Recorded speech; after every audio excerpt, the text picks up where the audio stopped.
टाटा बहुत तेजी से आगे बढ़ रही है ईवी व्हीकल्स। अब ये प्रोजेक्ट काफी महंगे होते हैं और जो कंपनी पहले से इसको रिसर्च कर रही है जैसे टेस्ला, उसके पास हाई टेक्नोलॉजी है। अगर वो आ गया तो पक्का समझ जाइए कि बाकियों को कम्पिटिट करने नहीं देगा। अब भारत सरकार इस पर टैरिफ लगाई और सोचा इंडिया में बेचेंगे, थमा दिया कितना % टैरिफ। ये कहता है कि आप किसी के ऊपर ज्यादा टैरिफ नहीं लगा सकते। अब ये चिल्लाता है सब। अच्छा, अगर इंडिया में प्लांट डाल देगा तो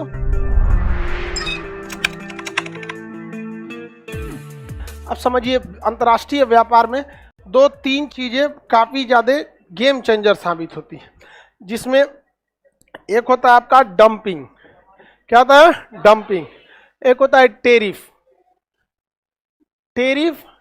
सब्सिडी, डंपिंग।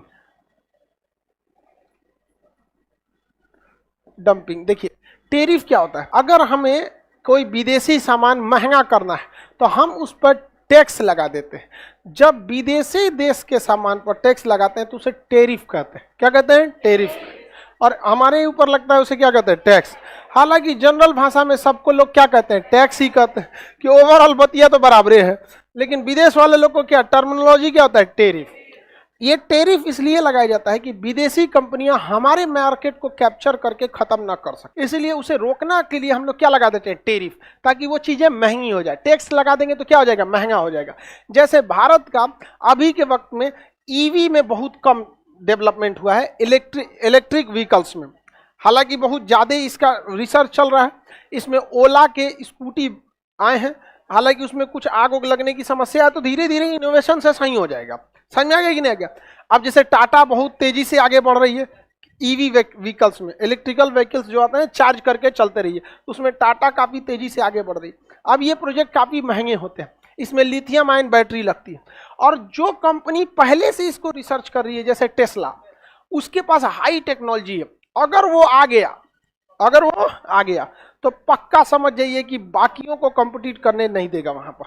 अब भारत सरकार इस पर टैरिफ लगाएगी, कहेगी कि अगर आप भारत में फैक्ट्री लगाएंगे तो आप पर लगाएंगे हम 28% टैक्स। कितना %? 28। और बनल बनावल ले आके बेचिएगा तो 100%।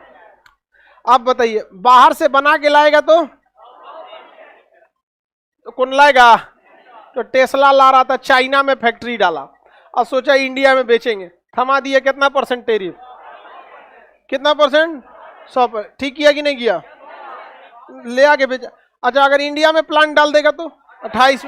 इससे फायदा क्या होगा? उसका जितना फैक्ट्री में उत्पादन होगा किसकी जीडीपी में? भारत। टैक्स किसको देगा? भारत। रोजगार भारत।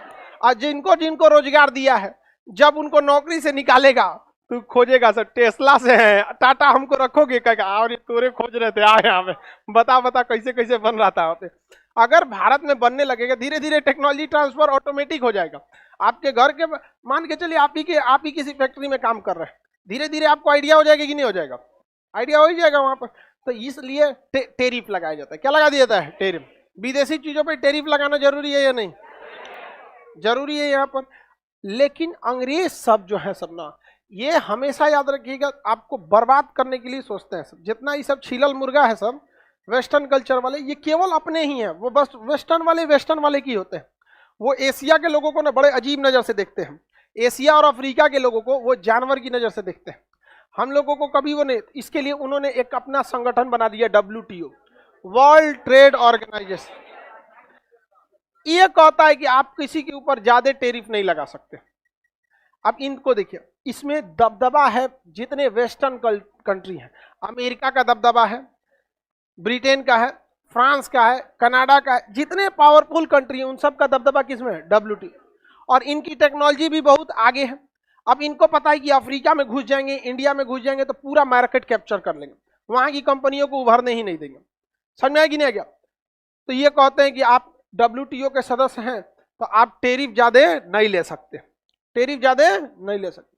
अब जब टैरिफ ज्यादा नहीं लीजिएगा तो ऑटोमेटिक दिक्कत होने लगेगा, वो चीजें सस्ती हो जाएंगी और आपको क्या हो जाएगा?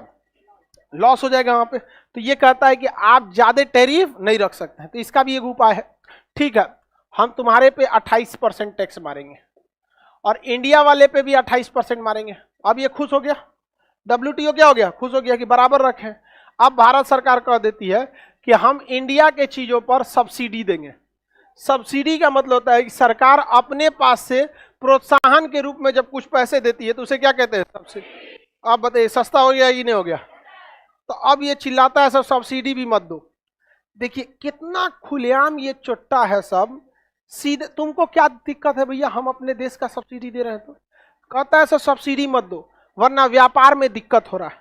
व्यापार में क्या हो रहा है? दिक्कत हो रहा है। मतलब ये सब हमेशा खुद ही कमाना चाहते हैं, आपको हमेशा घेर बांध के रखते हैं सर। अभी मोदी जी के ऊपर इतना प्रेशर आता है कि आप इतना सस्ता गेहूं क्यों देते हैं, 3 रुपए किलो चावल क्यों देते हैं? आपको पता है रीजन कितना? ही सब WTO हम लोग के ऊपर प्रेशर बनाता है सब। तो ये किसका नियम बनाते हैं सब? WTO। WTO का काम है कि व्यापार को क्या रखना है? संतुलित रखना है। तो WTO का मुख्यालय कहाँ है? जेनेवा। WTO का मुख्यालय। क्या यह ज्यादा टैरिफ लगाने देता है? क्या हम चाइना के सामान पे ज्यादा टैरिफ लगा के महंगा कर सकते हैं? नहीं, ज्यादा टैरिफ लगा के महंगा नहीं कर सकते। किसी को कोई दिक्कत? क्या हम ज्यादा सब्सिडी किसी को दे सकते हैं? देंगे तो चिल्लाने लगेगा कौन? WTO। आजकल 4 व्हीलर में क्या हो गया? सनरूफ दे दिया। क्या दे दिया? सनरूफ दे दिया। जैसे आपकी कोई गाड़ी है और उसको हम, ये कौन गाड़ी है जी? हाँ ये गाड़ी है, इसे ट्रक बन गया। अरे ट्रक बन गया जी पुष्पा का। तो ऊपर से ये खुल जाता है। ऊपर से क्या हो जाता है? खुल जाता है। इसे कहते हैं सनरूफ। तो आजकल VIP गाड़ियों में क्या गया है? सनरूफ। फैशन हो गया है सनरूफ का, कोनो काम धाम नहीं है उसका।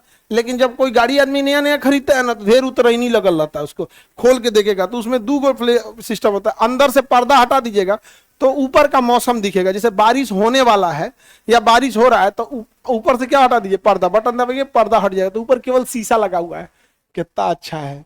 पहले उसमें पानी डालते, खोल दीजिए, शीशो खोल दीजिए तो पानी घुस जाएगा अंदर। तो शीशा जब बारिश होता है तब नहीं। तो छोटे बच्चे क्या है ना, सनरूफ के बाहर निकल के देखने लगते हैं। तो बताओ उससे सेंटर ऑफ ग्रेविटी डिस्टर्ब होगा कि नहीं होगा? लेकिन छोटे बच्चे उनका खुद का भार उतना है नहीं, उससे दिक्कत नहीं है। कई बार उसकी घर वाले, उसकी मम्मी पापा बाहर निकल के देखने लगे तब उसका सेंटर ऑफ ग्रेविटी ज्यादा है। क्योंकि पहली बात वो गाड़ी के अंदर खड़ा होगा, गाड़ी के अंदर, तो खुद की सेंटर ऑफ ग्रेविटी उठा लिया और फिर गाड़ी के ऊपर लेके चलाया तो डिसबैलेंस होगा कि नहीं होगा? तो बाहर निकलने के लिए डिसबैलेंस हो जाएगा कि नहीं? गाड़ी हो जाएगा।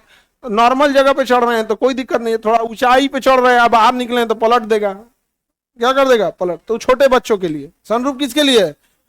ये सब शौक छोटे बच्चों का होता है। समझे कि नहीं आ गया?